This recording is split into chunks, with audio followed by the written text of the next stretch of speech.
Eu acho que a gente estava acompanhando aqui a entrevista coletiva, quem estava acompanhando aqui conosco, percebeu que o Tite teve que responder por mais de uma vez por que levou o Daniel Alves. Em um determinado momento, que uma repórter, que agora não vou recordar o nome, fez uma pergunta salientando uma enquete do Twitter, né, dizendo lá, olha, tem enquete aqui, o nome é muito contestado.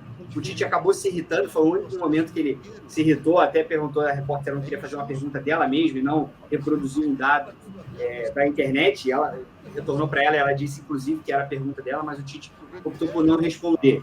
Mas dentro do que o Tite tem muito de coerência, de tentar levar os jogadores, e ele falou também da questão física e tudo mais, não encaixa dentro desse argumento. O Tite precisa de algum contorcionismo para caber o Daniel Alves dentro do argumento do Tite, né?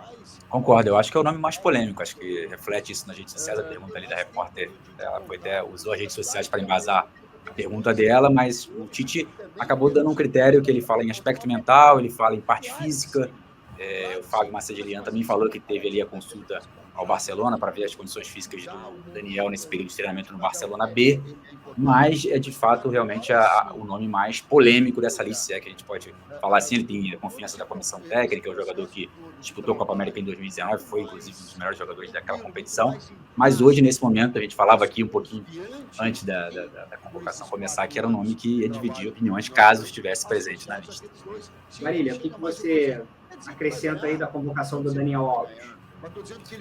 Eu fico um pouco incomodado, viu, Xande? Eu acho que o Igor usou a palavra, você, né, que falou do contorcionismo ali, eu acho que fica uma situação meio, não tem muita explicação plausível ali, né, porque foge um pouco do padrão ali das outras convocações, né? Se a gente for ver por questão física, por momento, às vezes o critério é para um, o critério não é para outro, então me incomodou bastante, assim. Eu não estava tão incomodado, mas depois eu fui ouvindo a coletiva, fui ficando mais incomodado. Eu acho que não tem muita justificativa essa convocação, não.